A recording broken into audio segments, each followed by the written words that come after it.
Hello everyone and welcome to yet another edition of Verse Day. So I hope you all are well and let's get on to the news. So the article that caught my attention this week was about extraterrestrial communication and how the mathematically based language called Linkos that was formulated by Hans Freudenthal? I hope I've gotten that right. How this language became refined by SETI, which is Search for Extraterrestrial Intelligence, into this more refined cosmic OS.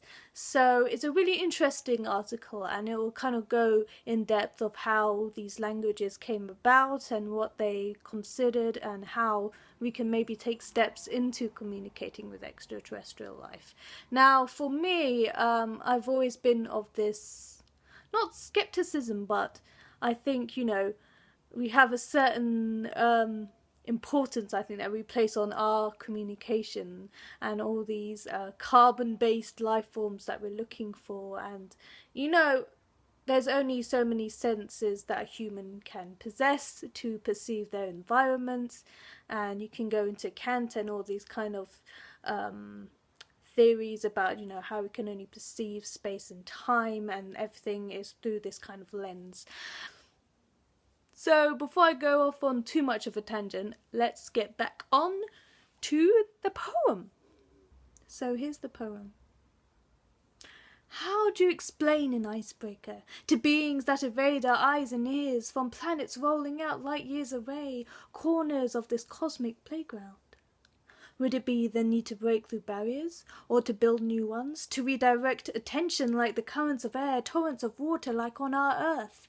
Or would it be a puzzle that we have set out for them to complete, pulses of information like rings across a crowded room, to sending music and literature from the archives of our minds and memories, hoping that this expulsion, the propulsion from the furnace of our breath with countless stories within these drops of water connect?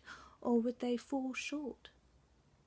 Are we seeking mirrors to find ourselves from different angles, formulaic figments of what we built ourselves? Or would we be able to relinquish our carbon chauvinism, where the whole cosmos is seen through a new anti-anthropocentric lens, transforming how we see ourselves, if only for a moment? Thank you for taking the time to tune in and to listen. If you did like this poem, please be sure to give it a thumbs up. I always appreciate any feedback you may have. And if you'd like to subscribe, I do science poetry every week under the hashtag of Verse Day, where I find a science news item every week that kind of inspires me to write a particular poem. So thank you so much again, and have a great weekend. And I will see you very soon for another Verse Day. So, signing off.